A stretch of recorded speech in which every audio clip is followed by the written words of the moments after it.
আল্লাহর নবী বলেছে 50,000 তার নামায় আমলে নেকি হবে। জোরে বলুন সুবহানাল্লাহ। আল্লাহর নবী সোনার জবানে বললেন, আমার সাহাবারা আপনার বলে হয়েছে আল্লাহর আপনার বান্দা বান্দিরা পৃথিবীর জমিনে আমার মসজিদে এক ওয়াক্ত নামাজ পড়লে আল্লাহ 50,000 তোমার নেকি আমল নামায় আমল দিবে। ওই মসজিদের আপনার আবিদ 5 ওয়াক্ত নামাজ পড়ে হযরতে ওমরের পিছনে, এবং আপনার বলে হয়েছে তাহাজ্জুদের নামাজ পড়ে, নফল নামাজ রাত্রি কাটিয়ে দেয়। আল্লাহর বান্দা আপনার বলে হয়েছে এশার নামাজের পরে সারা রাত্রি নফল নামাজে কাটিয়ে দেয়। কারণ আল্লাহর আপনার কোরআন বলেছে আল্লাযিনা ইয়াবিতুনা লিরাব্বিহিম সুজদান ওয়া কিয়ামা। আল্লাহর প্রেমিক প্রেমিকা বান্দা বান্দি তারা হবে যারা আপনার বলে হয়েছে রাত্রি কি আমার সেজদায় কাটাবে। আল্লাহর বান্দা রাত্রি কাটিয়ে দেয়, আপনার বলে হয়েছে ফজরের আজান আপনার হয়ে যায়, ফজরের জামাত হয়, জামাতের পর আর আপনার দাঁড়ায় না।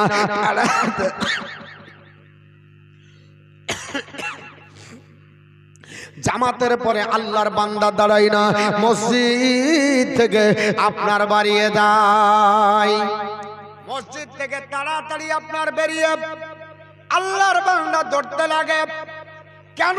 বাড়িতে তার বৃদ্ধ পিতা ছিল, ওই বৃদ্ধ পিতার ওযু আর গোসলের পানি দেয়। বর্তমান যুগে আপনার বৃদ্ধ পিতা যদি থাকে নামাজ পড়ার জন্য তাকে ওযু পানি দিই না। ও মুসলমান, নবী আমার বলেছে ওযু গোসলের পানি দিয়ে দাও, আল্লাহ তোমার নামায় আমলে নামাজের সমান নেকি দিবে। জোরে বলুন সুবহানাল্লাহ। ও মুসলমান, পৃথিবীর জমিনে ওই যুবক বান্দা পৃথিবীতে আল্লাহর বান্দা তার আব্বাকে ওযু গোসলের পানি দেয়। এইভাবে কিছুদিন কেটে গেল। হঠাৎ করে মসজিদে নববী থেকে ফজরের নামাজের পরে বেরিয়ে যাবে। আল্লাহর যুবতী বান্দা দাঁড়িয়ে গেল। দাঁড়িয়ে যাবার পর বলে, যুবক আমি তোমার জন্য ওয়েটিং আছি। ওয়েটিং ইজ মেন্টালি টর্চার, অপেক্ষা করা হলো মানসিক আঘাত। এ যুবক রে, আমার সঙ্গে দুটো কথা বলে চলে যাও।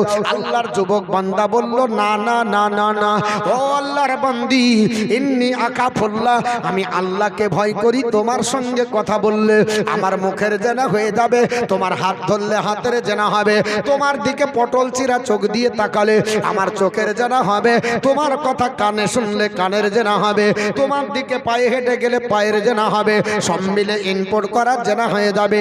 না না, আমি তোমার সঙ্গে কথা বলবো না। আল্লাহর বান্দা পালিয়ে গেল। আল্লাহর বান্দি চিন্তা করলো, আজ না হলে পালালো, কাল দেখবো। এই করে আবার কালো এসেছে। আল্লাহর বান্দি রাস্তা ঘেরেছে, আল্লাহর বান্দা দেখা দিল না, আল্লাহর বান্দা কথা বলল না। এইভাবে মুসলমান কালের করাল গতিতে একদিন গেল, 1 মাস গেল, 1 বছর গেল, 2 বছর গেল, কয়েকটা বছর গেল, আল্লাহর বান্দার পদস্খলন হলো না। আল্লাহর বান্দাকে পারল না। অবশেষে এমন একটা পরিস্থিতি হলো, আল্লাহর বান্দির মনে চিন্তা হলো, আমি যে যুবকের জন্য পাগল হয়ে মসজিদে নববীর রাস্তা ঘেরে দাঁড়িয়ে থাকি, ওই যুবক আমার সঙ্গে কথা বলে না, আমার দিকে তাকাই না। মদিনার বিশ্ব সুন্দরী অথচ তার দিকে তাকাই না। লাবণ্যময় চেহারা টলফিকার আলামে যাকে দেখলে সবাই পাগল হয়ে যায়, অথচ সেই যুবক আল্লাহর বান্দির দিকে তাকালো না। মেয়েটার মনে গুসা হলো, বাড়ি চলে গেল। বাড়িতে যাবার পরে বিছানায় সজ্জিত হয়ে প্রতিজ্ঞা করলো, আর কোনোদিন যুবকের পিছন ধাওনি করব না। সঙ্গে সঙ্গে শয়তান তার উপর আসার হলো, কারণ ইন্না শাইতানা লিল ইনসানি আদুব্বুম মুবিন। আল্লাহর কোরআন বলেছে, নিশ্চয় শয়তান মানুষের জন্য প্রকাশ্য দুশমন। শয়তান আপনার মেয়েটার প্রতি আসার হয়ে গেল। ডাক দিয়ে বলল, যুবতী রে, গোটা মদিনার যুবক তোকে দেখলে পাগল পারা হয়ে যায়, তোর দিকে তাকালে চোখ ফিরাতে পারে না, অথচ তোর চেহারা দেখে যুবক পাগল হলো না। তোর মতো ব্যর্থ চেহারার দরকার নাই। মনের মধ্যে ধিক্কার জন্ম হয়ে গেল। আপনার যুবতী ভাবলো, কি করব, আমি তো কিং কর্তব্য বিমূঢ় হয়ে গেলাম, আমার তো বেকার হয়ে গেল, আমি তার আপনার বলে হাতে তার পিছন ধাওনি করে লাভ হলো না। সকাল বেলাতে আবার চিন্তা করলো, আবার একবার চান্স নেওয়া যাক। সকাল বেলাতে আবার উঠলো, ওঠার পরে মসজিদে নববীর রাস্তা ঘেরলো। আল্লাহর বান্দা ফজরের নামাজ নামাজের পর চলে যাবে। যুবককে আপনার দূর থেকে ডাক দিয়ে আহ্বান করে, এ আল্লাহর বান্দা মসজিদে নববীর আবিদ, তুমি অহংকারী কেন? আল্লাহ তো অহংকারীকে ভালোবাসে না। নামাজ পড়লে তো অহংকার থাকে না, সব চাইতে অহংকারী হলো একমাত্র আল্লাহ। আল্লাহ বলেছে অহংকারীকে আমি আল্লাহ ভালোবাসি না। অহংকার কেন? মানুষ হয়ে মানুষকে কেন কথা বলো না? আল্লাহর বান্দা দাঁড়িয়ে গেলেন। আল্লাহর বান্দা বললে, যুবতী, আল্লাহর বান্দি কেন অহংকারী বললে? কি এমন আপনার আমার মধ্যে বেলে? আল্লাহর বান্দি ডাক দিয়ে বলল, যুবক রে, আমি তোমাকে পৃথিবীর জমিনে আজ কয়েকটা বছর ধরে তোমার পিছন ঘুরি। আমি কি তোমাকে মশলা জিজ্ঞেস করতে পারি না? আমি কি তোমাকে ভালো মন্দ জিজ্ঞাসা করতে পারি না? আমি কি তোমার ইন্ট্রোডাকশন নিতে পারি না? হে আল্লাহর বান্দা, কেন অহংকারের বশীভূত হয়ে চলে যাও? আল্লাহর বান্দা বলল, বলো তুমি কি ইন্ট্রোডাকশন নেবে? এ যুবক, তোমার বাড়ি কোথায়? কে তোমার বংশ? তোমার পরিচয় কি? তুমি কোথা থেকে আসো? কেনই বা আপনার ফজরের পরে তাড়াতাড়ি বেরিয়ে যাও? মুসল্লিদের আগেই তুমি কেন চলে যাও? আল্লাহর যুবক বান্দা বলল, যুবতী, আমি পৃথিবীর জমিনে ঘোরাম এমন সন্তান, আমার আব্বা জান বাড়িতে আপনার কোনোদিন আব্বা জানের নামাজের উজু গোসলের পানি দিতে আমার দেরি হয় না। এ যুবতী, আল্লাহর বান্দি, আমি ফজরের নামাজের পরে আমি তাড়াতাড়ি বাড়ি চলে যাই আমার আব্বা জানের উজু গোসলের পানি দেওয়ার জন্য। আমাদের বাড়িটা হলো মসজিদে নববীর পিছনে। আল্লাহর বান্দি শুনে রেখে দাও, আমি আপনার বলে হাঁচে এই জন্য চলে যায়। আল্লাহর বান্দি বলল, চলে যাও, আমি তোমার সঙ্গে আর কথা বলবো না। আল্লাহর বান্দা চলে গেল। আল্লাহর বান্দার মনের মধ্যে কনফিউজ দাঁড়িয়ে গেল, লোক আপনার মেয়েটা তো খুব খারাপ না, কয়েকটা বছর ধরে আমার ইন্ট্রোডাকশনের জন্য এতটা সময় অতিবাহিত করলো, মেয়েটার সঙ্গে আমার ভালো ব্যবহার দেখানো হয়নি। এটা কনফিউজ দাঁড়িয়ে গেল। আবার তারপরের দিন এসেছে, আল্লাহর বান্দার সঙ্গে আবার দুটো কথা হলো। এইভাবে আপনার চলতে থাকলো। দেখবেন প্রথম দিন মিস কল ঢুকে, তখন আপনার কথাবার্তা হয়। তারপরের দিন গল্প গুজব হয়। তারপরের দিন একটু লম্বা টাইম দেওয়া হয়। তারপরের দিন ভাই বন্ধুর সম্পর্ক হয়ে যায়। তারপরের দিন এমন হয় আউট অফ মার্কেট হয়। ঠিক না বেঠিক বাবা? ঠিক আপনার ঘটনা এইরকম ঘটে গেল। আল্লাহর বান্দা মসজিদে নববীর আবিদ আপনার আসতে লাগলো। প্রতিদিন একটু করে সময় দিতে লাগলো। আপনার সারা রাত্রির জায়গাতে একটু একটু করে সময় বাড়তে লাগলো। এমন একটা সিচুয়েশন হয়ে গেল, প্রত্যেকটা রাত্রি মসজিদে নববীতে ইবাদত করে আর আল্লাহর বান্দির সঙ্গে প্রত্যেকটা রাত্রি গল্প করে। জোরে বলুন আস্তাগফিরুল্লাহ। পদস্খলন ঘটে গেল, পাপ পিছলে গেল।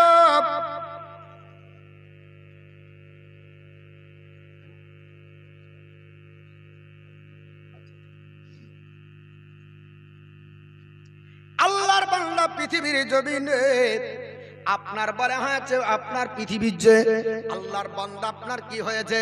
তিনি বললেন, আল্লাহ পাক, আজ আমার এই পরিস্থিতি আপনার বলে হয়েছে কোন জায়গায় দাঁড়িয়েছে সে নিজেও জানে না। পৃথিবীর জমিনে এই যুবক এমন আপনার পরিস্থিতির সম্মুখীন হলো, পৃথিবীর আপনার মোহে পড়ে মেয়েটার সঙ্গে গল্পে বিভোর হয়ে গেল। মেয়েটা দেখলো পৃথিবীর জমিনে আমি যা বলবো এখন তাই শুনবে। ডাক দিয়ে বলল, যুবক রে, তুমি কি আমাকে ভালোবাসো? যুবক কথা বলে না। যুবককে বুঝতে পারলো এখন আমার প্রেমে হাবুডুবু করছে। মেয়েটা তাকে আপনার বলে হাঁচে প্রেমের অফার দিল। ছেলেটা আপনার অ্যাকসেপ্ট করলো। ডাক দিয়ে বলে, যুবক, যদি সত্যি ভালোবাসো তাহলে একদিন মদিনার বাইরে হানিমুনে নিয়ে যেতে হবে। আল্লাহর বান্দার কিভাবে পদস্খলন ঘটছে দেখুন। এত বড় মসজিদে নববীর আবিদ, এক ওয়াক্ত নামাজ কাজা নাই। আল্লাহর বান্দা পৃথিবীর জমিনে সেই দিন মসজিদে নববীর ইবাদত বন্দেগী ত্যাগ করে দিল। আল্লাহর বান্দা চলে গেল মেয়েটার সঙ্গে মদিনার বাইরে মরুভূমিতে ঘুরতেছে। ঘুরতে ঘুরতে গভীর রাত্রি হয়ে গেল। পশু পাখি বাসায় চলে গেছে, মানুষেরা বিছানায় সজ্জিত অবস্থায়। গভীর রাত্রিতে নির্জনে সব জন স্তব্ধ হয়ে গেছে, নীরবতা সবাই পালন করে। আল্লাহ আল্লাহর বান্দি সুযোগ বুঝে বলল, যুবক, আমার দীর্ঘদিনের মনের আশা, আমার বাসনা পূর্ণ করতে হবে কি? এই বলে যুবক আপনার জমিনে শুয়ে, আপনার যুবতী জমিনে শুয়ে নিজের গুপ্তাঙ্গ খুলে দিয়ে বলছে, আমার সঙ্গে তোমাকে জেনা করতে হবে। জোরে বলুন আস্তাগফিরুল্লাহ। আল্লাহর বান্দি আপনার ডাক দিয়ে বলল, এ যুবক, আমার সঙ্গে জেনা করে না, আমি তোমার সঙ্গে আমি জেনা করতে চাই, আমার মনের বাসনা পূর্ণ করতে চাই, আমার চাহিদা মিটাতে চাই, আমার আপনার জীবনের আশা পূর্ণ হয়ে যাবে। যেমনি আপনার উলঙ্গ হয়ে জমিনে শুয়ে গেছে, আল্লাহর বান্দির দিকে তাকিয়ে দিয়েছে, আল্লাহর যুবক বান্দার সঙ্গে সঙ্গে দুটো চোখ ধরে নিয়ে আপনার বেমুখ হয়ে আপনার তওবা পড়তে লেগেছে। আপনার বলে হয়েছে নিজের চোখের পানি ধরে কাঁদতে লেগেছে, কারণ আল্লাহ পাকের আপনার বলে হয়েছে, বান্দা হারাম স্বপ্নার দেখবে না, হারামের দিকে নজর করবে না। তবে যদি কোন আল্লাহর বান্দা বান্দি আপনার একবার দেখে গুনাহ হবে না, কারণ আমার নবী বলেছে, বুখারী শরীফের হাদিস উঠান, হযরত আলীকে বললেন, আলী রাস্তা দিয়ে চলে যাও, আর কোন মহিলার দিকে যদি তোমার নজর পড়ে যায়, সঙ্গে সঙ্গে তুমি চোখের দৃষ্টি আনত করো। ওয়াইবাদুর রহমান আল্লাযী ইয়ামশুনা আলাল আরদি হাওনা। পবিত্র কোরআনে আল্লাহ বলছে, রহমানের বান্দা তারা যারা অবনত মস্তকে চলে। এর জন্য রাস্তায় চললে নিম্নগামী হয়ে চলতে হয়, উটের মতো তাকাতে হয় না। কি করে চলতে হয়? নিম্নগামী হয়ে, তাহলে ইদিক উদিকে চোখ যাবে না। তবে কেউ যদি কারো বেপরদা অবস্থা একবার দেখে, প্রথম দেখলে গুনাহ নাই, ভালো করে শোনেন, কিন্তু দ্বিতীয়বার দেখলে গুনাহ হবে। কেন? প্রথমবার দেখার পরে চোখ টেনে নিয়ে আবার তাকাবেন, এই জন্য গুনাহ হবে যে ওটা এবার নিজের নাফসের তাড়নায় হবে, যে কি যে দেখলাম, ভালো করে দেখতে পেলাম না, একটু আবার দেখে নি, এর জন্য আপনার গুনাহ হবে। আর প্রথমবারে গুনাহ হবে না এই জন্য যে আপনি না জানতে তাকিয়ে ফেলেছেন, না জানতে দেখে ফেলেছেন, না জানতে আপনার কাজটা হয়ে গেছে। এর জন্য আল্লাহ রাসূল বলছে গুনাহ হবে না। আল্লাহর আপনার বান্দা তিনি সঙ্গে সঙ্গে চোখের আপনার ধরে কাঁদতে লেগেছে। আপনার আল্লাহর বান্দা আল্লাহর কাছে সাহায্য চাইলেন, আল্লাহ আমি বিপদের সম্মুখীন হয়েছি, এই বলে আল্লাহর বান্দা আল্লাহর কাছে কাঁদতে লেগেছে। এই কাঁদতে কাঁদতে বেহুশ হয়ে জমিনে পড়ে গেল আল্লাহর যুবক বান্দা। সঙ্গে সঙ্গে যেন আল্লাহ পাক তাকে পবিত্র কোরআনের সূরা যেন ইয়াদ করে দিচ্ছে, স্মৃতি পথে যেন তার ভেসে উঠলো, তার মেমোরিতে যেন ভাসতে লাগলো। পবিত্র কোরআন, সূরাটির নাম সূরা আনআম, আয়াত নাম্বার 201। মহান রব্বুল আলামিন বলেন, ইন্নাল্লাযিনা তাকাউ ইযা মাসসাহুম তাইফুম মিনাশ শাইতান তাযাক্কারু ফাইযা হুম মুবসিরুন। নিশ্চয়ই যারা তাকওয়া পরহেজগারিতা অর্জন করেছে, আল্লাহ পাকের বান্দা বান্দি তাকওয়া পরহেজগারিতা অর্জন করার পরে যদি শয়তানের দ্বারা পদস্খলন ঘটে যায়, শয়তানের দ্বারা যদি পা পিছলে যায়, ওই সময়তে যদি আল্লাহকে স্মরণ করে, আল্লাহর যদি আপনার নাম ইয়াদ করে, আল্লাহর কথা যদি মনে পড়ে যায়, আর যদি আপনার ভীতি সন্ত্রস্ত হয়ে ওইখান থেকে পালিয়ে যায়, তাহলে ওই আল্লাহর বান্দা জাহান্নামের পথ থেকে আপনার জান্নাতের পথে আল্লাহ চালাবে। হেদায়েত আপনার পথভ্রষ্টতার পথ থেকে আল্লাহ তাকে হেদায়েতের পথে চালাবে। জোরে বলো সুবহানাল্লাহ। আল্লাহর বান্দার মনের মধ্যে এই শব্দটা ভেসে উঠলো। যুবক বান্দা মনে মনে চিন্তা করে, আল্লাহ আমি তো কোরআন আপনার বুঝতে পারলাম, মেয়েটার দিকে আর তাকাবো না, বাড়ির দিকে রওনা দিল। প্রচন্ড রোদে আপনার দ্রুত গতিতে দৌড়তে লাগলো। মেয়েটা পিছন দিকে দৌড়ালো, ধরতে পারলো না। গভীর রাত্রিতে দরজা বন্ধ, দরজায় কলিং, আপনার শিকলি লড়াচ্ছে, আব্বা আব্বা আব্বা আব্বা করে ডাক দিয়েছে। আল্লাহর বান্দা দরজা খুলে দিয়ে বলল, বেটা এত রাত্রিতে কেন পালিয়ে এসেছো বলো? মসজিদে নববীতে কোনোদিন তুমি পালিয়ে আসো না, সারা রাত্রি ইবাদত করে তোমার রাত্রি পার হয়ে যায়। এ বেটা কেন রাত্রিতে পালিয়ে আসলে? বাপকে জড়িয়ে ধরে হাউ করে কাঁদতে লেগেছে বেটা। বেটা বলে, আব্বা জান জাহান্নামী হয়ে গেছি, জাহান্নামী হয়ে গেছি, আল্লাহ পাক মনে হয় জাহান্নামে দিবে। বাপ ডাক দিয়ে বলে, বেটা রে তুমি তো নামাজি, 5 ওয়াক্ত নামাজ পড়ো, তাহাজ্জুদ পড়ো, 5 ওয়াক্ত নামাজ পড়ো, নফল পড়ো। আমি আপনার বাপ, আমি কোনোদিন আমার ওযু গোসলের পানি দিতে তোমার কোনোদিন ভুল হয় না। বেটা এমন কি কাজ করলে তুমি জাহান্নামে যাবে? আল্লাহর বান্দা যুবক বলে, আব্বা জান আমি একটা মেয়ের প্রেমে পড়েছিলাম। আব্বা জান আমাকে মেয়েটা আহ্বান করে মদিনার বাইরে নিয়ে গেল। ওই মদিনাতে আপনার বনভূমিতে ভুগিয়ে আমাকে জেনা করার জন্য আহ্বান করেছিল আব্বা। তবে আমি জেনা করিনি, আল্লাহর ভয়ে পালিয়ে এসেছি। তবুও ভয় হয় যদি আল্লাহ এই কারণে আমাকে জাহান্নাম দেয়, তার জন্য আপনার কাছে এসেছি। বাপ বলে, বেটারে তুই কি জাহান আপনার জেনা করেছিস? বলে না। বাপ বলে, বেটারে আল্লাহর কোরআন তোমার কি জানা নাই? আল্লাহ বলেছে পাহাড় পরিমাণে গুনাহ করে যদি বান্দা তওবার জন্য দাঁড়িয়ে যায়, আমি আল্লাহ পাক তওবার দরজা খুলে রেখেছি, আমি আল্লাহ তওবা কবুল করে দিই। আল্লাহ বলেন ইয়া আইয়ুহাল্লাযীনা আমানু তুবু ইলাল্লাহি তাওবাতুন নাসুহা, এ আমার বান্দা বান্দিরা তোমরা তওবাতুন নাসুহা করার জীবনে কোনোদিন খারাপ কাজ করবে না। পাহাড় পরিমাণে গুনাহ করেছো, তওবার জন্য আল্লাহর দরবারে দাঁড়িয়ে যাও। ইন্নাহু হুয়াত তাওয়াবুর রহিম, নিশ্চয় আল্লাহ তওবা কবুল করে এবং দয়ালু। আল্লাহ তোমার তওবা কবুল করে নেবে। ডাক দিয়ে বলল, বেটা তওবা করো। আল্লাহর বান্দা আপনার রাত্রি বেলাতে বাপের কাছে বলল, আব্বা তওবা করান। বাপ বলল, বেটা পড় আস্তাগফিরুল্লাহ রব্বি বিন কুল্লি জামবি ওয়া তুবু ইলাইহি লা হাওলা ওয়ালা কুওয়াতা ইল্লা বিল্লাহিল আলিয়্যিল আযীম। পড়ার পরে বলে, বেটা তাসদিতে একবার ইসলাম কবুল করে নাও, নতুন ভাবে একবার কলমা পড়ে মুসলমান হও। বাপ বলতেছে পড়ো লা ইলাহা ইল্লাল্লাহ মুহাম্মদ রাসূলুল্লাহ সাল্লাল্লাহু আলাইহি সাল্লাম। বাপ রাত্রি বেলাতে কলমা পড়িয়ে দিল। আল্লাহ রাব্বুল আলামিন মালাকুল মউতকে হাজির করে দিলেন। এ মালাকুল মউত আমার বান্দার কাছে চলে যাও। যুবক বান্দা যে জেনা করতে গেছিল, জেনা করেনি, পালিয়ে এসেছে, এখনই তার জান কবজ করতে হবে। আল্লাহ পাকের হুকুম হয়ে গেল। আল্লাহ বলেছে ইজা আজালুহা, আমি আল্লাহ পাক যদি হুকুম করে দিই 1 সেকেন্ড আগে পরে হবে না। আইনামা তাকুনি ইদরুকুমুল মাউত, বান্দা বান্দি যদি তুমি যেখানেই যাও মৃত্যু তোমাকে পাকড়াও করবে। আল্লাহ কুনতুম ফি বুরুজিম মুসাইয়্যিদা, আর আমার বান্দা বান্দি যদি তুমি শক্ত দুর্গের ভিতরে তালাবদ্ধভাবে যদি তুমি বাক্সের ভিতরে থাকো, তবু তোমার মৃত্যু হবে, কেউ রক্ষা করতে পারবে না। আল্লাহর বান্দার হুকুম হয়ে গেল। আল্লাহর বান্দা সঙ্গে সঙ্গে বাপের কোলে ইন্তিকাল করলো। জোরে বলুন সুবহানাল্লাহ।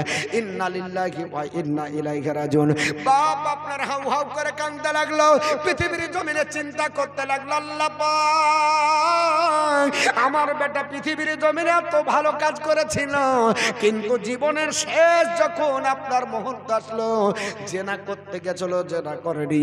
আল্লাহ পালিয়ে এসেছে। যদিও আমার মনে হয় যদি জেনা করার কারণে, যদি জেনা করতে যাবার কারণে জাহান্নামে হয়, এই জন্য রাত্রিবেলায় কাউকে বলল না, একাকিত্ব গোসল দিলে, একাই আপনার কবর খনন করলো, একাই আপনার বলে হাঁচে মাটি দিল। নবী বলেছে উম্মতের দল কেউ যদি মারা যায়, তোমরা জানাজা পড়ো, জানাজা পড়ো, জানাজা পড়ো, কারণ জানাজা পড়লে 1 কেরাত নেকি হয়। সাহাবীরা বলল মাল কেরাত নবী গো, কতটা 1 কেরাত হবে? আল্লাহর নবী বললেন 1 কেরাত মানে 1 উহুদ পাহাড়। ঝরে বলো সুবহানাল্লাহ। আল্লাহর বান্দা বান্দি যদি পৃথিবীর জমিনে কেউ মারা যায়, ও পৃথিবীর আপনার বান্দারা, যদি আপনারা আপনার পৃথিবীর জমিনে মাটি দিয়ে দোয়া করে আসেন, আপনার আমল নামাতে আর 1 কেরাত নেকি হবে। আল্লাহর বান্দা একাই আপনার দাফন করে আপনার ফজর পর্যন্ত ওয়েটিং আছে। ফজরের আজান মসজিদে নববীতে হয়ে গেল, আপনার উমর রাদিয়াল্লাহু তাআলা ইমামতি করার জন্য যায়। আল্লাহর বান্দা চলতে পারে না, হামাগুড়ি দিয়ে মসজিদে নববীর পিছনে আপনার দাঁড়িয়ে গেল। সবাই আপনার সামনে কাতারে দাঁড়িয়ে যায়, আল্লাহর বান্দা পিছনে কাতার একটা দাহিত বেগে জাল ইমাম বলে দাঁড়ালো। আল্লাহর বান্দা আপনার ফজরের 2 রাকাত নামাজ পড়ে নিল। সবাই আপনার নামাজ শেষ করার পরে কোরআন পড়ে, তাসবিহ পড়ে, তাহলিল করে, যে যা করে। আল্লাহর বান্দা চোখের পানি ছেড়ে আপনার কাঁদতেছে। বাপ মারা গেলে চোখে পানি আসবে কি আসবে না? মা মারা গেলে কাঁদবে, বাপ মারা গেলে কাঁদবে, বেটা মারা গেলে কাঁদবে। নবী বলেছে কাদা নিষেধ নয়, কাদার ধরন নিষেধ। আল্লাহর নবী বলেছে মান সাক্কাল জয়বা ওয়া জারাবাল খুদুদা বিদায়াতিল জাহেলিয়াতি। এ আমার উম্মতের দল যারা আপনার বলে হাঁচে বুক থাবড়াবে, গাল থাপড়াবে, আর জাহেলিয়াতের প্রথায় কান্না করবে, তারা আমার উম্মতের মধ্যে হবে না। মেয়েরা যে প্রথায় কান্না করে শায়রি মিলাই, ওই যে বাপ গেল মা গেল, এই যে কান্না, এটাকে হারাম বলা হয়েছে। মুখ ফুটবে না, যদি আপনার চোখ দিয়ে পানি ঝরে ওই কান্না হারাম না। আল্লাহর নবীও কেঁদেছে, সাহাবীরাও কেঁদেছে, কোনো কথা বলা যাবে না, চোখ দিয়ে পানি ঝরে গেলে ওই কান্নাতে হারাম হবে না। আল্লাহর বান্দা চোখ দিয়ে দরদর করে পানি ঝরে, হযরত ওমর বললেন, ও হলো আপনার আল্লাহর বান্দা, কাঁদো কাঁদো। ওমরকে ডাক দিয়ে বলে, হুজুর আমি এই জন্য কাঁদি, আপনার পিছনে একটা মুসল্লি নাই, সেই মুসল্লিটা আমার কলিজার টুকরো নয়নের তারা বেটা। বলে পৃথিবীর জমিনে সবাই এসেছে, সবাইকে যেতে হবে, মরার জন্য কাঁদা চলে না। ওমর ডাক দিয়ে যখন বললেন, ওই লোকটি বলল, হুজুর গো আল্লাহর বান্দা পৃথিবীর জমিনে চলে গেছে, আমার সন্তান তার জন্য কাঁদি না। আমার বেটা জেনা করতে গেছিল, জেনা করেনি, জেনা করতে যাবার জন্য আপনার কাঁদছি। যদি আল্লাহ পাক তার কারণে জাহান্নামী দিয়ে দেয়, এই জন্য আমি চোখের পানি ছেড়ে কাঁদি। ওমর ডাক দিয়ে বলল, কাঁদিও না, তোমার ছেলে কি জেনা করেছে? বলে না। বলে হুজুর তবুও বলে ভয় খাই, যদি পৃথিবীর জমিনে আল্লাহ পাক তার কাজে নারাজ হয়ে জাহান্নামী দিয়ে দেয়, তাহলে আমার আপনার বেকার, আপনার আমল বেকার হয়ে যাবে। ডাক দিয়ে বলল, হুজুর ওমর আপনি একটু আমার বেটার কবর জিয়ারত করে দেন। হযরত ওমর ফারুক আজম কবরের কাছে দাঁড়ালেন, কবর জিয়ারত করতেছে কাশফের মাধ্যমে। হযরত ওমর রাদিয়াল্লাহু তাআলা কবর জগতে পাড়ি দিয়ে দিয়েছেন। ওমর ডাক দিয়ে বলে, যুবক রে, কবরের ভিতরে কি অবস্থায় আছো বলো। যুবকের জবান খুলে গেল। যুবক ডাক দিয়ে বলে, হুজুর এ আল্লাহর নবীর সাহাবী ওমর, আপনি চিন্তা করেন না, আমার আব্বা জানকে বলেন, আমার আল্লাহ পাক আমাকে দুটো জান্নাত দিয়েছে। জোরে বলুন সুবহানাল্লাহ। এ মুসলমান কেন জান্নাত পেল? আল্লাহর নবী বলেছে, আমার সাহাবারা কেউ যদি মৃত্যু মুখে পতিত হয়, লাকিনু মাউতাকুম লা ইলাহা ইল্লাল্লাহ, কেউ যদি মৃত্যু মুখে পতিত হয় তাহলে কলমা তালকিন দাও, কলমা পড়াও, কলমা পড়াও। ইয়া রাসূলুল্লাহ কলমা পড়ালে কি হবে? আবু দাউদ শরীফের হাদিস উঠিয়ে দেখুন, আল্লাহর নবী বলছে, মান কানা আখিরু কালামিহি লা ইলাহা ইল্লাল্লাহ দাখালাল জান্নাহ, যার জীবনের শেষ বাক্য হবে লা ইলাহা ইল্লাল্লাহ মুহাম্মাদুর রাসূলুল্লাহ, ওই লোকটা আল্লাহর জান্নাতে দাখিল হবে। এর জন্য আহলে সুন্নাত আল জামাতের মানুষ আমরা কেউ যদি মৃত্যু মুখে পতিত হই কলমা পড়াই। আর এখন কলমা পড়া উঠে গেছে, বলছে মরছে মরুক। মুসলমান কলমা পড়াবেন, যদি তার জীবনের শেষ বাক্য হয়ে যায় যে লা ইলাহা ইল্লাল্লাহ মুহাম্মাদুর রাসূলুল্লাহ, আর কোনো বাক্য বলেনি, নবীর হাদিস বলছে সে জান্নাতি। এই ছেলেটা যখন মারা যায় তখন ওই শেষ কলমাটা পড়েছিল, আর অন্য বাক্য বলেনি। ওমর ফারুক আজম জিয়ারত সমাপ্ত করে বললেন, চিন্তা নাই, তোমার ছেলেকে আল্লাহ দুটো জান্নাত দিয়েছে। জোরে বলুন সুবহানাল্লাহ। তো বাপ বলতে বলতে অনেক কথা বললাম, আর হুজুর আমাকে টাইম দিয়েছিল, ইনশাআল্লাহ আগামী কালও জালসা হবে। তা আমি আপনাদের কাছে বলছিলাম 7 শ্রেণীর মানুষ আল্লাহর আরশের নিচে জায়গা পাবে। 5 শ্রেণীর বলা হলো, এখনো 2 শ্রেণী থাকলো। ইনশাআল্লাহুল আজিজ আবার কোনোদিন দেখা হবে।